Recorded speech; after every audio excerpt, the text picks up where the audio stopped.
Bismillahirrahmanirrahim. Assalamualaikum warahmatullahi wabarakatuh. Allahumma sholli ala Sayyidina Muhammad wa ala ali Sayyidina Muhammad.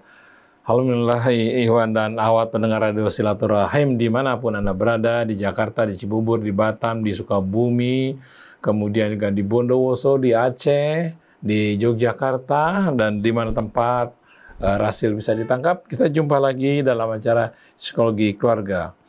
Alhamdulillah, di sini sudah hadir Ustadz Husein Alatas, Ustadz Abu Bakar Baraja, dan Bahajah Nur Nuning. Ada 3 kasus yang masuk, dan sebelum kita mulai acara ini, tentu kami akan memanggil nama-nama yang sudah membantu acara ini sehingga acara ini terselenggara dengan baik, yaitu Fatir, kemudian Andika, Rio, dan Hasan Sajali, dan juga Atif Setiabudi, juga Algi.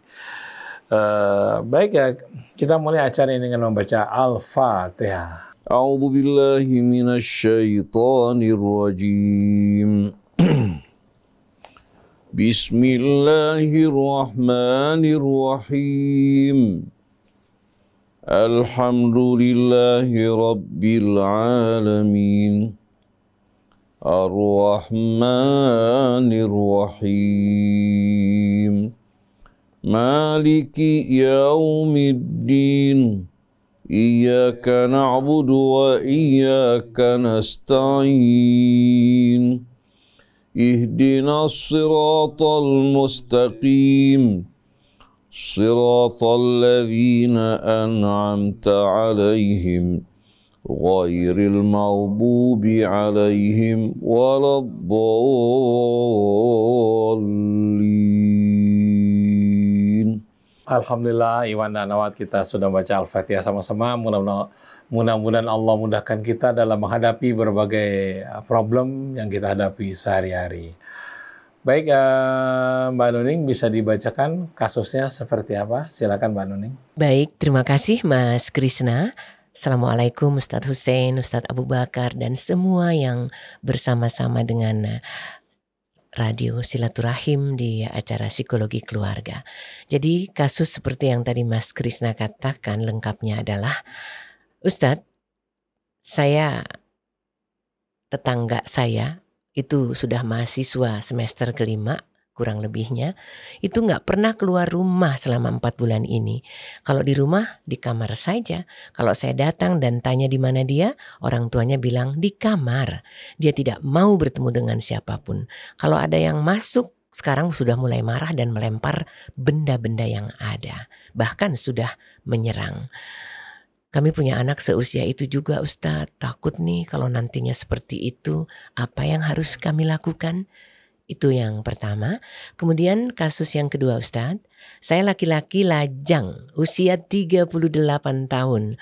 Kalau perhatikan pernikahan-pernikahan yang ada, rasanya putus asa deh, karena saya sendiri menjalani beberapa kali hubungan, putus lagi, dan ini sudah yang kelima. Jadi rasanya gak ingin menikah nih Ustadz. Takut gagal lagi. Jadi apa yang harus saya lakukan dan apa yang harus saya perbuat untuk menikah? Ya, 2 kasus ini bisa jadi mewakili juga yang terjadi di lingkaran kita.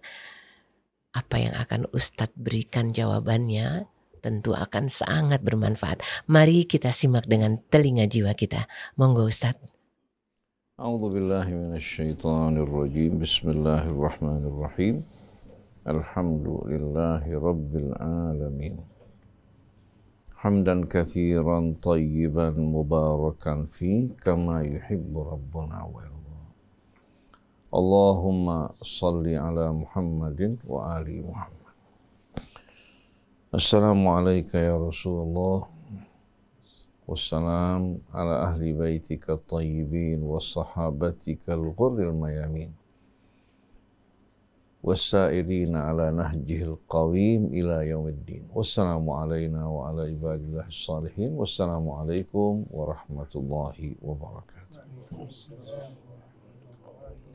Allahumma atina min indika rahmah wa allimna min ladunka ilman nafi'a wa anfa'na bima 'allamtana. Allahumma inna na'udzu bika an nadhilla aw nudhal aw nazilla aw nuzal aw nadhlima aw nudhlama aw najhala aw yujhala. Amma ba'du. Alhamdulillah, ikhwan akhwat pendengar pemirsa radio TV Silaturahmi yang dirahmati Allah, ditemani Ustadz Abu Bakar Baraja yang kehadirannya insya Allah membawa harapan buat para pendengar pemirsa yang dirahmati Allah. Begitu pula Ibu Hajjah Nur insya Allah dengan cahaya memberikan penerangan. Ya. Ada Ustadz Abdul Hasan Syadzili, ada ikhwan kita yang magang, seluruh ikhwan akhwat pencinta radio TV Silaturahmi yang dirahmati Allah. Tadi kita telah mendengarkan 2 kasus ya, yang masuk untuk acara pagi hari ini. Kalau kita perhatikan kasus yang pertama sebagai contoh, kasus ini sebetulnya bukan lagi merupakan kasus yang jarang terjadi, tapi sudah banyak orang yang mengalami kondisi keadaan yang serupa.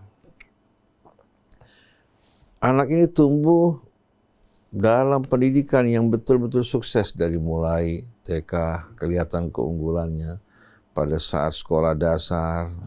Kemudian si ayah ibu juga sibuk mengursuskan anaknya.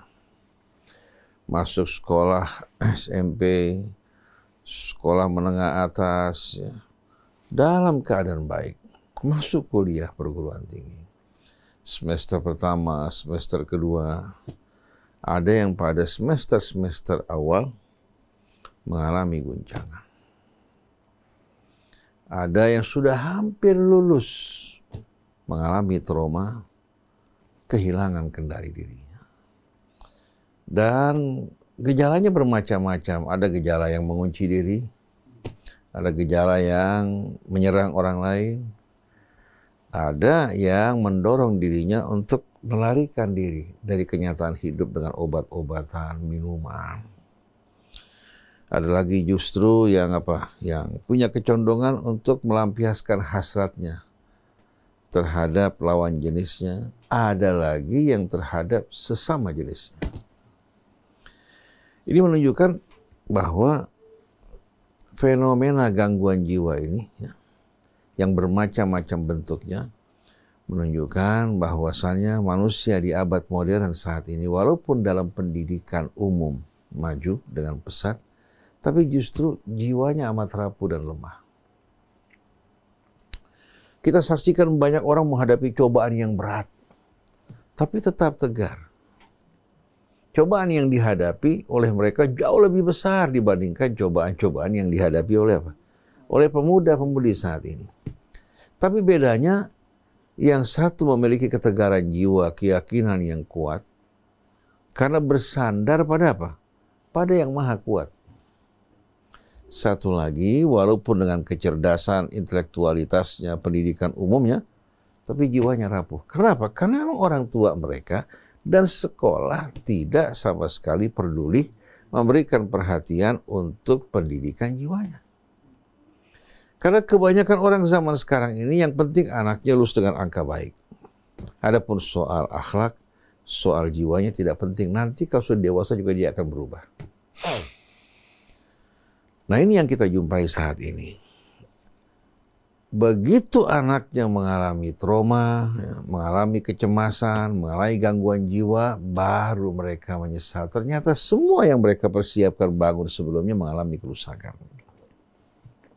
Sekarang kita jumpai ya, berbagai macam gangguan jiwa yang disebabkan oleh kecemasan dan ketakutan. Kecemasan, ketakutan yang melanda pemuda-pemudi kita ini di tengah-tengah persaingan yang begitu besar. Mereka lihat teman-temannya yang sebaya bahkan di bawah umur mereka sudah sukses, sudah maju, sudah bisa siap berumah tangga. Ada yang mempunyai aset sekian. Apalagi kalau dia berkumpul dengan kalangan pejabat maupun oligarki. Pejabat mendapatkan uang mereka dengan cara kebanyakan yang tidak sah. Begitu juga oligarki. Nah, anak-anak mereka hidup dalam kemanjaan tanpa tanggung jawab. Bergaul dengan mereka merupakan sumber kebejatan dan kerusakan. Oleh karena itu banyak anak-anak putus sekolah, ya, tidak bersemangat sekolah. Ngapain saya sekolah capek-capek, selesai perguruan tinggi susah untuk cari pekerjaan. Mendingan apa? Mendingan masuk dalam lingkungan pergaulan ya, yang mereka rasakan lebih instan. Ya. Mereka bisa menikmati kenikmatan hidup, kebebasannya, tanpa harus bekerja keras. Nah, saya jumpai kasus ini amat banyak di tengah-tengah kita. Kalau Anda punya anak, rajin belajar, punya dedikasi, berpendidikan tinggi, lalu masuk di tengah-tengah lingkungan pemuda-pemuda yang sudah hidup dalam keadaan hedonis, punya kekayaan, baik dari warisan keluarganya, atau dari cara hidup yang tidak benar, anak kita lama-kelamaan akan hilang semangat belajarnya. Nah, persoalan yang dihadapi oleh pemuda-pemudi kita, Mbak Nuning, Ustaz Abu Bakar, amat banyak sekarang ini. Bisa disebabkan karena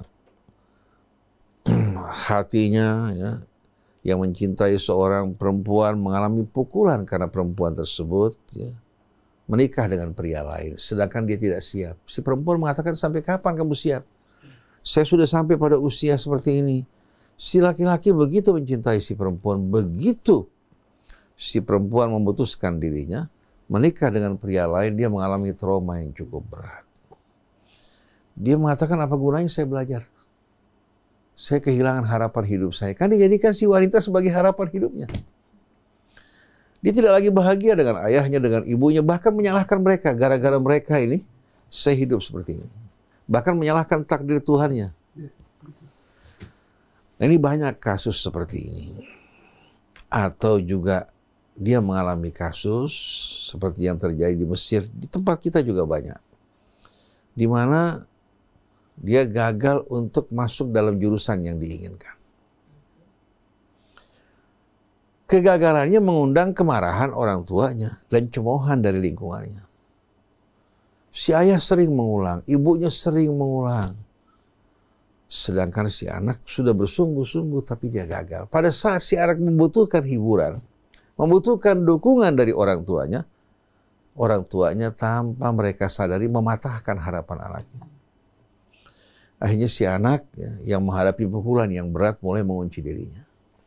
Dia merasakan orang tuanya tidak memberikan jalan keluar, masyarakat lingkungan tidak memberikan jalan keluar, maka dia mengatakan hidup ini gelap. Daripada saya mempermalukan diri saya, dia mulai mengucilkan dirinya di kamar. Mulai kondisi semakin berat, tidak mengurus dirinya, tidak mengurus pakaiannya, bau yang tidak seluap keluar dari tubuhnya. Sudah akrab dengan suasana seperti ini. Ada yang terkadang punya keberanian untuk menangis. Menangis termasuk salah satu ventilasi buat dia sebetulnya. Jadi kalau orang bisa menangis, sebagian tekanan yang dirasakan akan apa? Akan tersalurkan. Orang tua waktu menyaksikan anaknya pertama-tama dalam keadaan menutup diri, bukan berupaya memberikan jalan keluar, malah mengeluarkan emosinya, marahnya lebih daripada itu. Terkadang menjadi tutur dan cerita membuat si anak semakin mengunci dirinya. Akhirnya tidak lama kemudian, anak tersebut mulai mengalami gangguan jiwa yang cukup kronis, yang menjadi penyebab ayah ibunya. Anak tidak mendapatkan pendidikan yang baik dalam keimanan, dalam berserah diri kepada Allah, dan merasakan bahwasannya dalam hidup ini bukan hanya satu jalan. Kalau dia gagal dalam satu bidang, coba berikan hiburan. Mungkin Allah Subhanahu wa Ta'ala memilih kamu untuk tidak masuk dalam bidang ini. Kalau kamu masuk, mungkin kamu akan menyesal. Coba kamu tempuh jalan yang lain yang Allah mudahkan buat kamu. Seorang laki-laki patah hati, kamu harus bersyukur pada Allah Ta'ala.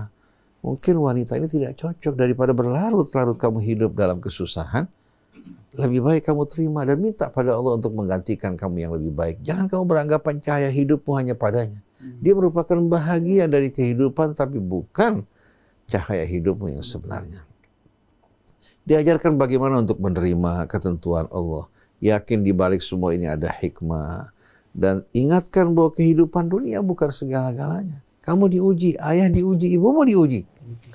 Oleh karena itu, biasakan anak ini tuh selalu mengingat Allah. Di saat dia mengerjakan sholat juga, dia merasakan sholat bukan hanya ritual, bukan rutinitas, tapi sholat penyaluran, baik itu harapannya, permohonannya, Dia berkomunikasi dengan Allah yang maha kuasa, yang maha pengasih, penyayang, dan yakin yang Allah tunjukkan itu yang terbaik. Yang Allah jauhkan itu merupakan kebahagiaan, keselamatan buat dirinya.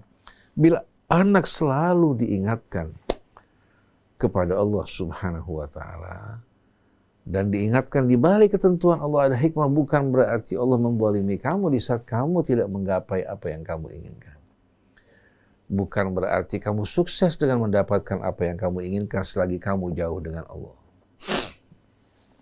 Oleh karena itu banyak orang menghadapi cobaan yang berat. Sebagai contoh kasus Palestina. Ayahnya, ibunya dibantai, anak-anaknya.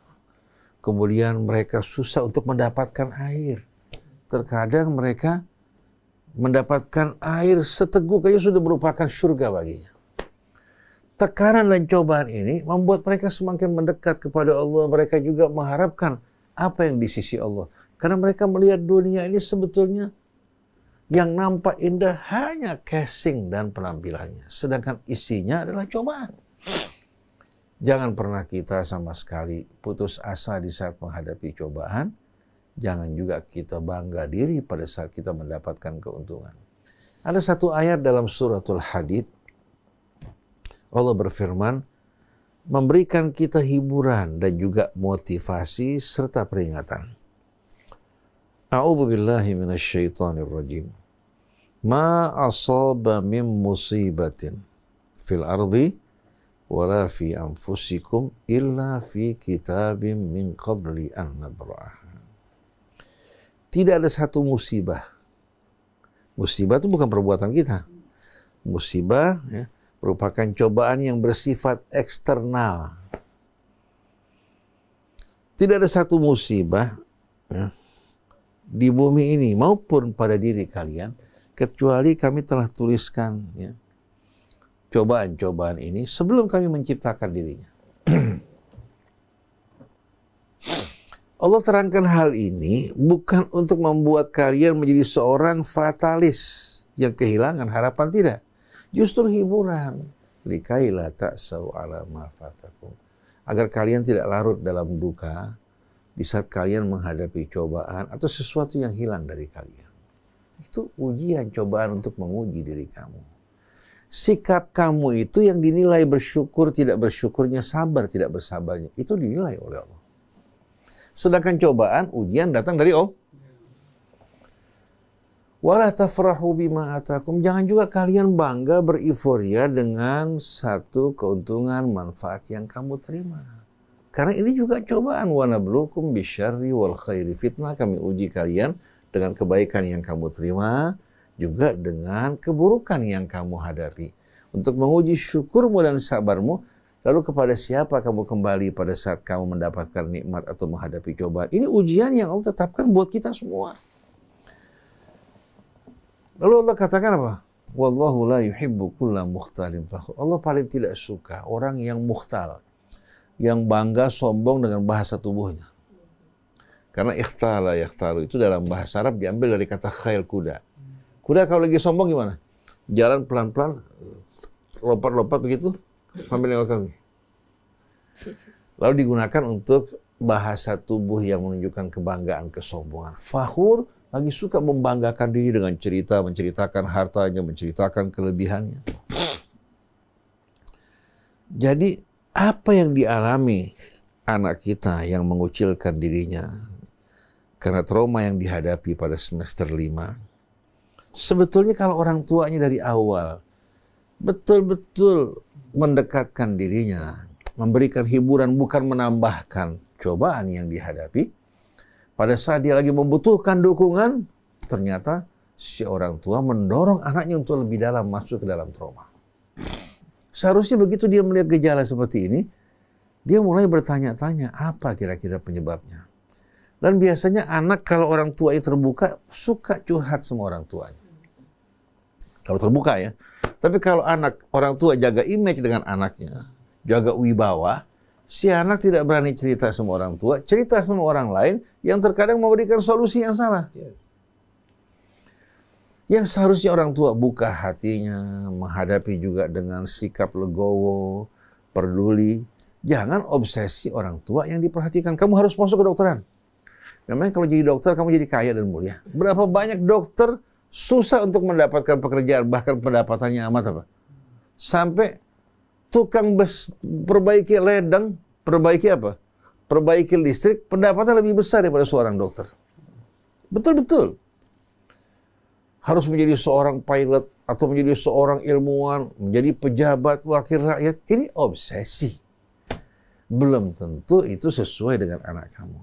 Tapi kamu tanamkan di hati anak kamu untuk menjadi orang soleh, yang selalu ingat Allah, bertanggung jawab, bersyukur atas nikmatnya, selalu diingatkan oleh orang tuanya.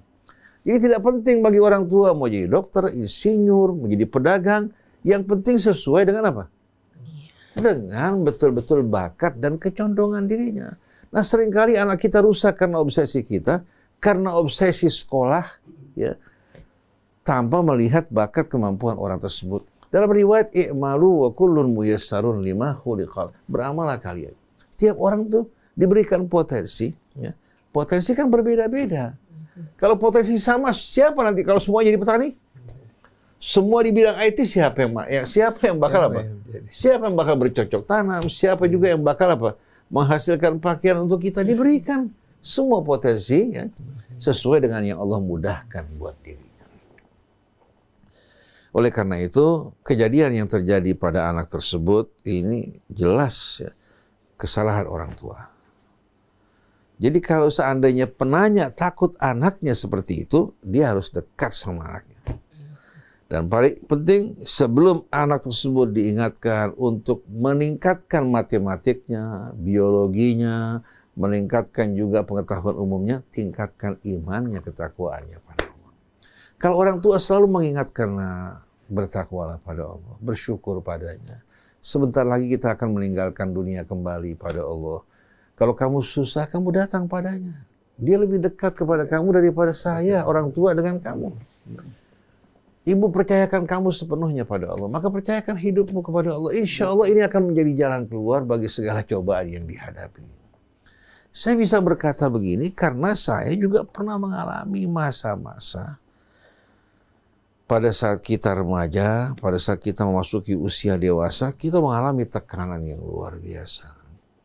Terkadang yang membingungkan orang itu pendapat dan penilaian lingkungan. Yang ini mengatakan harus begini, ini mengatakan harus begini, keluarga orang tua laki-laki begini, keluarga perempuan mengatakan begini. Mereka memberikan nasihat, enak saja keluar dari mulutnya tanpa memperhatikan apa yang bermanfaat buat kita. Tidak memberikan solusi yang positif, tapi dia mengeluarkan obsesinya pada kita. Akhirnya membuat kita bingung, kan, terombang-ambing antara ini dan itu. Masing-masing memaksakan kehendaknya, pendapatnya. Akhirnya kita sampai pada kondisi keadaan tertekan yang luar biasa. Akhirnya kita berlari kepada Allah. Kita ingin berkeputusan, tidak mau dengarkan semuanya. Lebih baik kita ikuti Allah. Begitu kita pasrah kepada Allah, terbebas dari cengkeraman, kebingungan, keresahan, kegelisahan, kita ambil keputusan kita berdasarkan keyakinan kita. Selagi benar, Allah bersama kebenaran. Tapi walaupun kita didukung orang banyak, kalau kita salah, Allah tidak bersama kesalahan.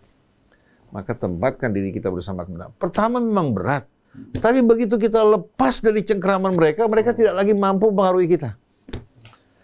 Wa huwa ma'akum aina ma kuntum. Dia bersama kalian dimanapun kalian berada. Sedangkan mereka bersama kita hanya sesaat. Terkadang dia ucapkan itu omongan tanpa sama sekali pertimbangan. Mungkin kalau anaknya mengalami hal yang sama, bukan itu solusinya. Jadi usahakan kita berserah diri kepada Allah. Nah, kalau Bapak Ibu mendidik anak-anak untuk berserah diri dekat dengan Allah, bagaimanapun beratnya guncangan, dia akan bertahan. Nah, kemudian kalau anak-anak kita mengalami kegelisahan, ada doa. Allah turunkan suratul Ikhlas, suratul Falak, suratul Nas. Saya cuma dibaca begitu saja. Padahal kalau kita doakan yang bersangkutan yang mengalami gangguan, biasanya kalau orang dalam keadaan gangguan jiwa, syaitan masuk membisik-bisikan yang tidak-tidak. Innama dzalikumus syaitan yukhawwifu awliyahu. Fala takhafuhum wa khafuni in kuntum mu'minin. Itu merupakan syaitan yang menakut-nakuti sekutu-sekutunya. Jadi syaitan ini juga dengan bisikan-bisikannya membuat orang mau melakukan kebenaran takut. Nanti begini, nanti begini. Tapi kalau berbuat yang buruk didorong. Kita berpegang kepada sesuatu yang membahayakan diri kita. Kita dalam keadaan tenggelam, kita lihat ada benda yang berjalan, kita pegang ternyata ikan hiu. Tapi kalau kita berpegang pada Allah, insya Allah Allah akan jaga kita dimanapun kita berada. Oleh karena itu, berlindunglah pada Allah. Allah berfirman, fafirru ilallah. Lari kepada Allah. Begitu kita lari pada Allah, itu merupakan tempat yang aman. Jangan kita berlari kepada makhluk, sama dengan serangga yang mendatangi rumah laba-laba untuk bernaung, ternyata jadi mangsanya. Jadi cara yang terbaik berlari kepada Allah.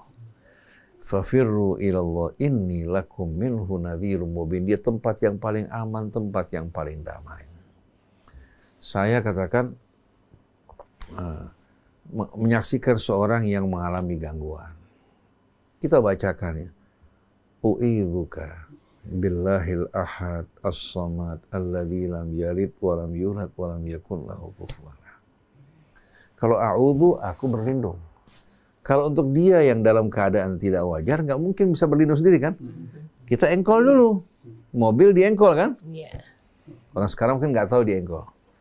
Dulu mobil kalau mogok, jalan keluarnya antara dua. Kalau bukan didorong, diengkol. Karena ada dulu tempat untuk ngengkol mesin. Kita putar mesinnya supaya apa? Karena dinamo starternya nggak berfungsi pada saat tersebut. Begitu juga terhadap orang yang tidak mampu berdoa sendiri, kita doakan. U'idzuka, kalau a'udzu aku berlindung, kalau u'idzuka aku serahkan perlindunganmu. Bil ahad as-samad, kepada Allah yang ahad, yang samad.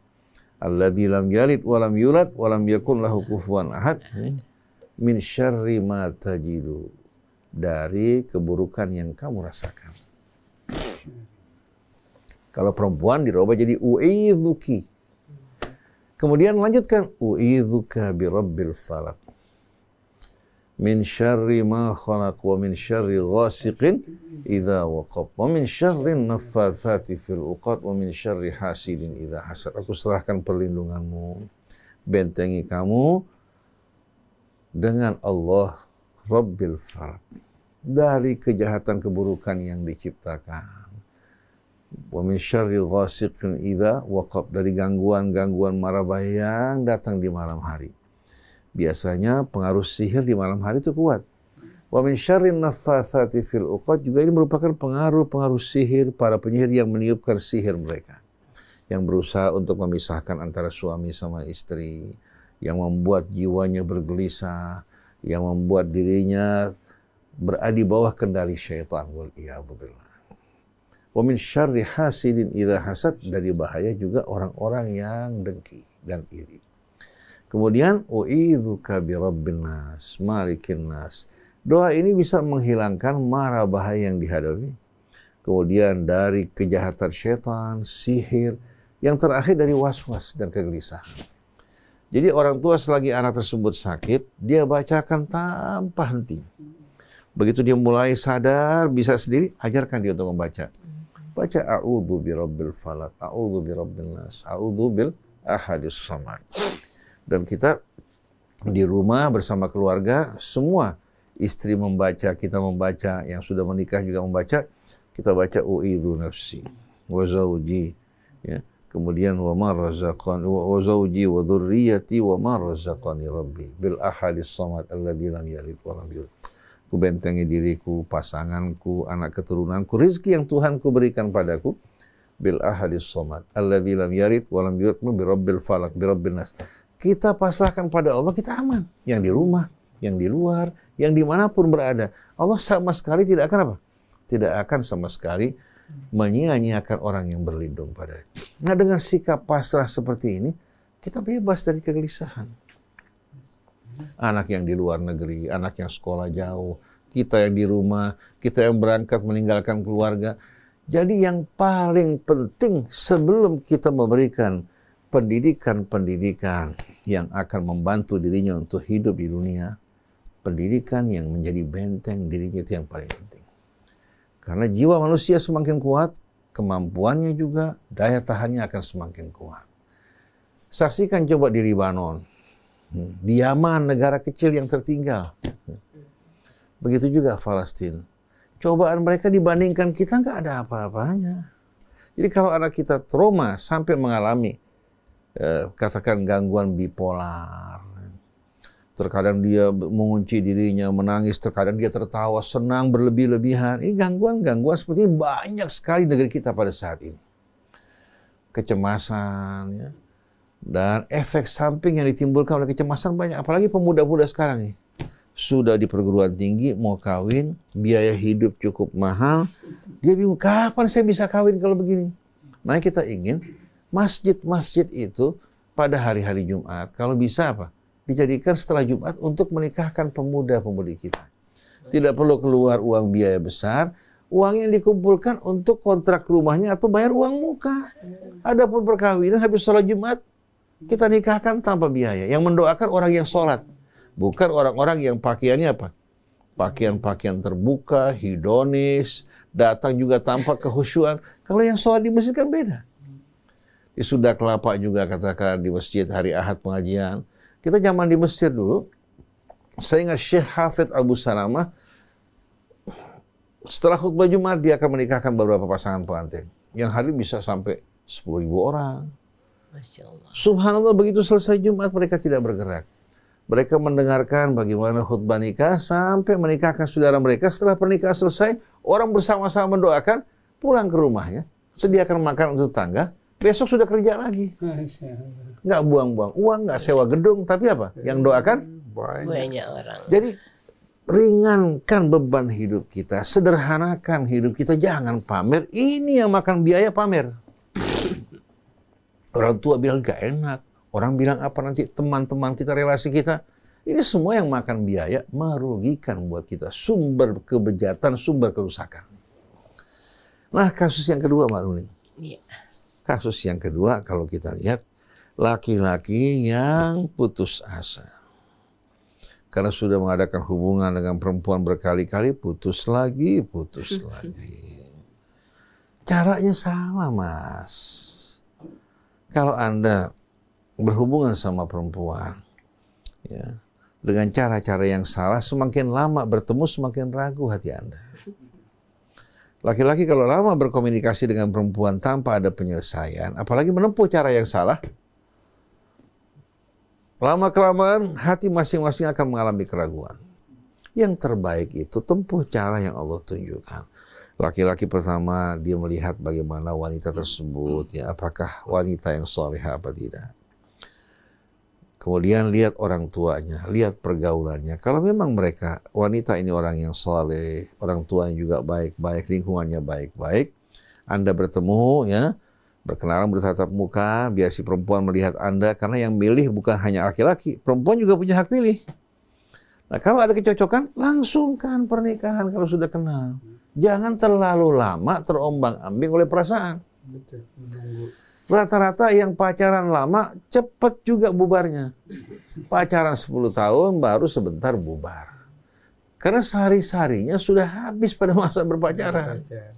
Jadi Anda sebagai seorang laki-laki, ketika Anda mengatakan hal ini salah besar. Salah besar, kenapa? Anda laki-laki yang punya hak untuk melamar. Kalau perempuan harus menunggu. Betul tidak? Kenapa Anda justru berkecil hati, berputus asa? Kalau Anda, ya, katakan menyukai seorang, ikuti petunjuk yang Allah tunjukkan. Lihat apakah ini perempuan yang solehah, apakah perempuan yang akan membawa kesusahan buat kita. Kalau dia wanita solehah, kalau dia menerima kita, kita berdoa pada Allah, Allah akan buka pintu rahmat. Jadi jangan menempuh cara-cara yang salah. Anda kalau seandainya Anda gagal 5 kali, yang 10 kali gagal banyak. Karena cara yang salah. Jadi usahakan ikuti cara-cara aturan yang Allah tunjukkan. Jangan kita melakukan perbuatan-perbuatan yang salah. Oleh karena itu, sering saya ketemu orang. Datang perempuan ke tempat saya, Ustadz, saya gagal menikah berkali-kali. Tolong Ustadz yang pilihkan. Kemudian pada saat itu, saya ingat mungkin tahun 90 sekian, saya mengajar di tempat lembaga kita itu Rahmatan lil Alamin.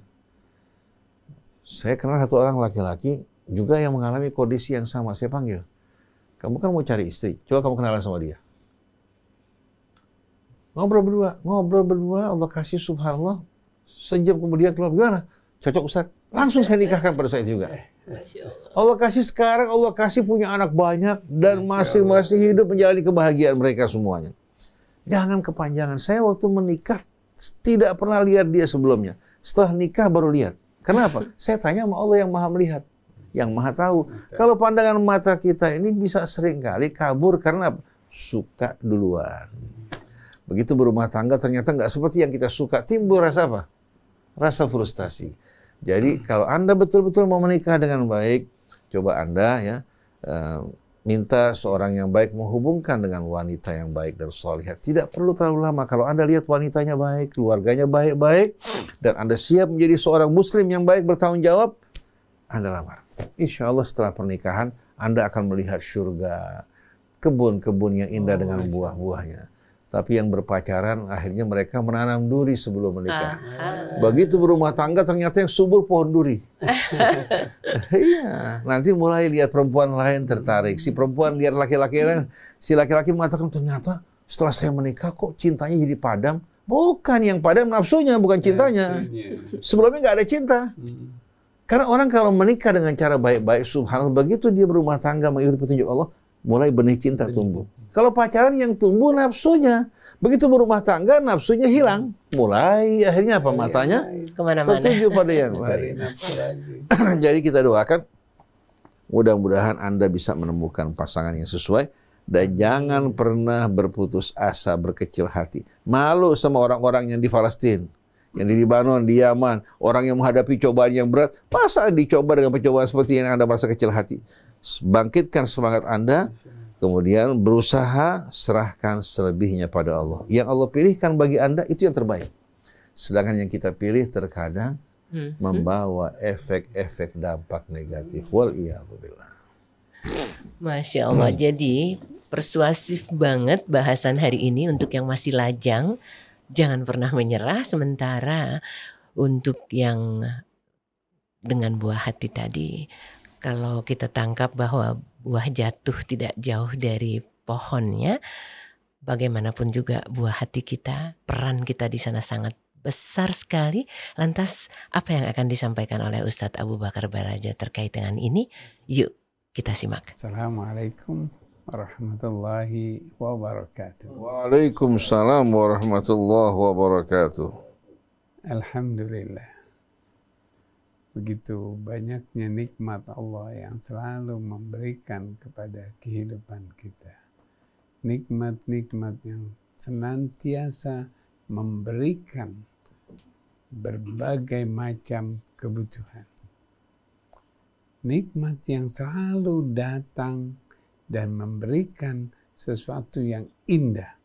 Jadi ketika keindahan itu, bagaimana keindahan itu bisa memberikan semangat hidup kita. Keindahan itu adalah keindahan yang diberikan Allah kepada kita, sesuatu yang baik. Sesuatu yang menarik, yang menyayangi, yang memberikan sesuatu naungan yang besar. Allah selalu memberikan keindahan kepada setiap individu. Setiap manusia selalu mendapatkan nikmat yang lebih baik. Dia akan mendapatkan. Ketika keindahan itu sudah masuk ke dalam diri seseorang, namun tertutup oleh sesuatu yang dimana ketutupan itulah yang menjadikan dirinya senantiasa selalu menutupi rahmatnya Allah, nikmatnya Allah, itu ditutupi oleh apa? Oleh sesuatu yang tidak kita inginkan. Kalau kita melihat kasus yang pertama, mahasiswa semester 5, dia berada di dalam dirinya dia terkungkung. Dia masuk ke kamar, dia menutupkan dirinya. Apa yang terjadi? Kita bisa lihat, mungkin orang tuanya sejak kecil mendidik dia dengan akademis. Setelah sekian lama itu, sampai mahasiswa sudah penuh di pikirannya akademis. Sehingga dia tidak mampu lagi. Dia tidak mampu lagi menerima akademis itu. Maka dia akan berhenti. Dipaksa untuk kuliah, dipaksa untuk mengikuti, tapi dia tidak mampu. Dengan ketidakmampuannya, akhirnya dia menarik diri, dia menutupkan dirinya. Walaupun bagaimana semester 1, semester 2, semester 3, dia mempunyai nilai yang baik. Tapi kehidupannya lah yang membuat bagaimana dirinya menarik diri, takut. Apa yang dia takuti? Tidak tahu. Dia takut. Dia takut kepada sesuatu, enggak tahu apa yang ditakutinya. Karena penuhnya di dalam pikiran dia, karena penuhnya berbagai macam, sehingga dia tidak tahu apa yang ditakutkan. Dia tidak tahu apa yang ditakutkan. Dengan ketakutan itu, maka dia menarik diri. Dengan timbulnya berbagai macam, kalau ada orang nanti dia akan terkena. Dia akan terkena, bagaimana dia akan diserang, dipaksa, ditentukan, maka dia bergerak. Dengan melempar, dengan menyuruh keluar, dengan berbagai macam. Karena itu bayangan-bayangan dirinya. Bayangan-bayangan dirinya itu yang membuat dirinya menjadi sendiri. Dia sendiri. Karena ada tekanan dari SD, SMP, SMA, itu ada tekanan. Dia begitu enaknya, begitu dia dekat sama temannya, dia selalu bersama dengan temannya. Tapi apa yang terjadi? Karena dirinya yang selalu tertekan. Karena dia takut. Takut apa yang ditakutkan? Tidak tahu. Apa yang ditakutkan? Tidak mengerti. Apa yang ditakutkan? Enggak jelas. Dia tidak jelas apa yang ditakutkan, sehingga dia menarik diri. Oleh karena itu, jika anak kita mungkin seusianya, kita perhatikan, berikan kesempatan anak kita untuk memilih, baik memilih jurusannya, memilih apa yang menjadikan perhatian dia, memilih untuk mengatakan tidak, memilih untuk mengatakan mengambil sesuatu. Dia berikan kesempatan. Jadi anaknya ini kita berikan kesempatan. Yang tadinya tertekan dengan akademis, sekarang dia mulai melihat, oh kalau gitu nanti pergaulannya tidak. Kenalkan Allah. Kalau kita kenalkan Allah, setelah itu kita berikan, insya Allah tidak akan terjadi. Maka pertama sejak dari SD, SMP, SMA, itu kenalkan Allah lebih dulu baru. Tapi sekarang sudah kelas semester 5. Bagaimana saya harus mengenalkan Allah? Kenalkan Allah, tidak ada yang terlambat. Dia tidak akan terlambat. Ketika kita kenalkan Allah, di situ dia melihat, dia kagum dengan namanya Allah. Dia akan senang. Dengan seperti itu baru berikan kesempatan dia untuk mau memilih. Aku nggak mau belajar dulu, oke. Aku mau bekerja, aku mau melakukan ini, boleh. Berikan kesempatan dia untuk memilih. Ketika dia sudah mulai memilih, arahkan sebaiknya seperti ini, sebaiknya seperti itu. Jadi ketika dia memilih, aku nggak mau belajar, oke, baik, kamu nggak belajar. Tapi tetap kuliah, oke. Jadi dengan jelas ketika dia mengatakan tidak mau belajar, tapi dia kuliah, dia dapat juga dari kuliah. Itu tugas-tugas gimana nggak dikerjakan? Tidak apa-apa. Nanti dia akan mengejar semuanya. Wah, nanti nggak bisa lulus. Bisa. Karena kalau kita tidak paksakan untuk mengejar, dia akan mengejar. Kalau kita paksakan, dia tidak akan mengejar. Dia tidak akan melakukan. Jadi dengan kita rasakan bagaimana kesempatan dia memilih. Memilih untuk tidak mau belajar. Memilih untuk melakukan bermain dengan sosialisasi, bermain dengan teman, bermain dengan berbagai macam pilihan itu pertama. Kalau dia semester 5 yang sebelumnya.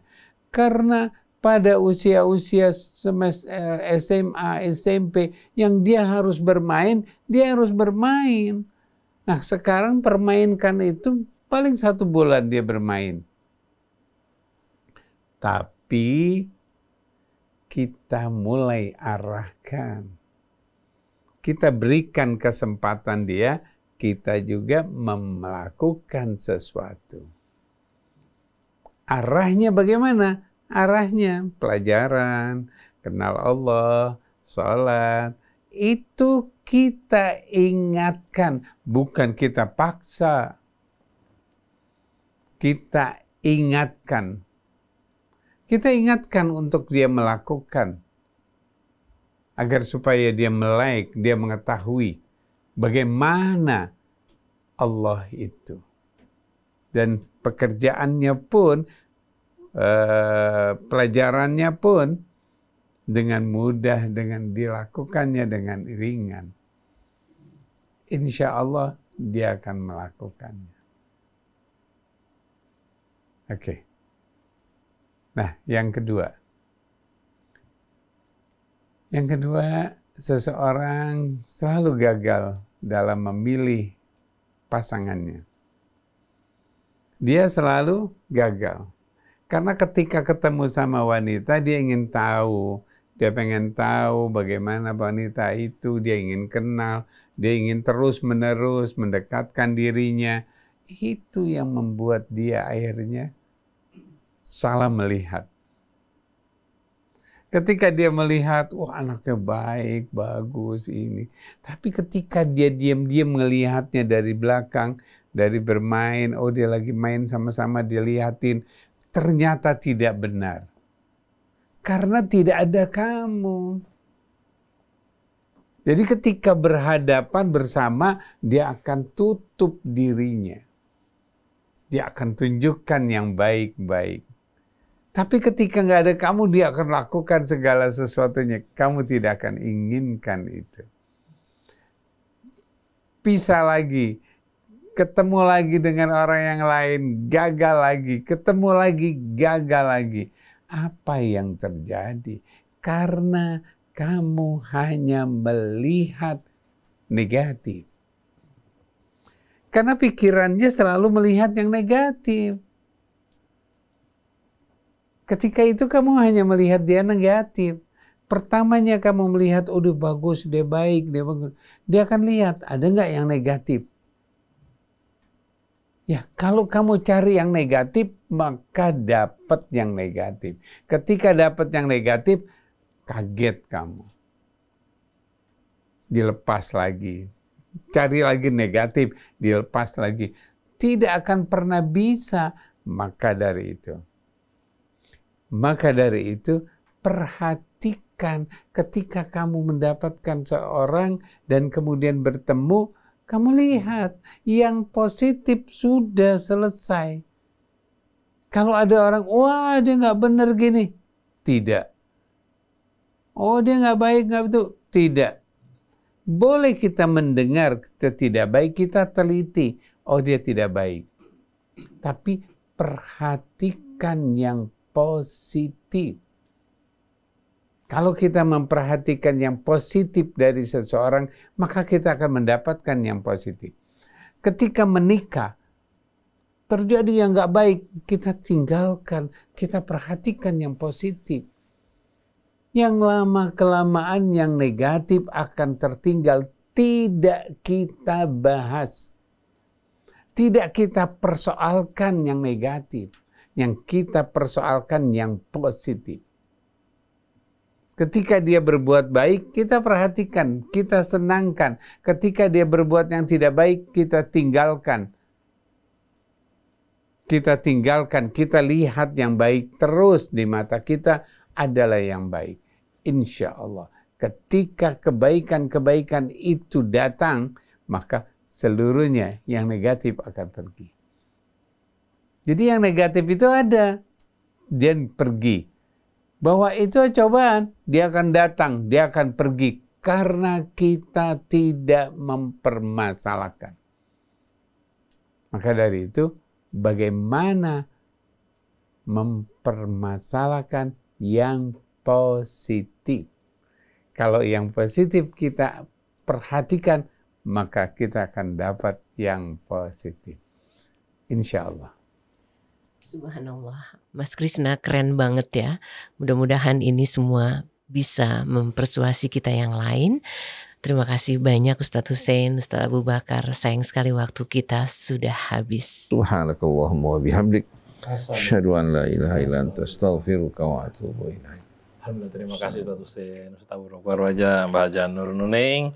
Yang penting adalah perbaiki komunikasi antara keluarga dan jaga hubungan baik kepada Allah. Baik, saya Muhammad Krisna dan juga Atef Setiabudi, juga Algi, mohon pamit. Wabillahi taufiq wal hidayah. Wassalamualaikum warahmatullahi wabarakatuh. Waalaikumsalam warahmatullahi wabarakatuh. Waalaikumsalam.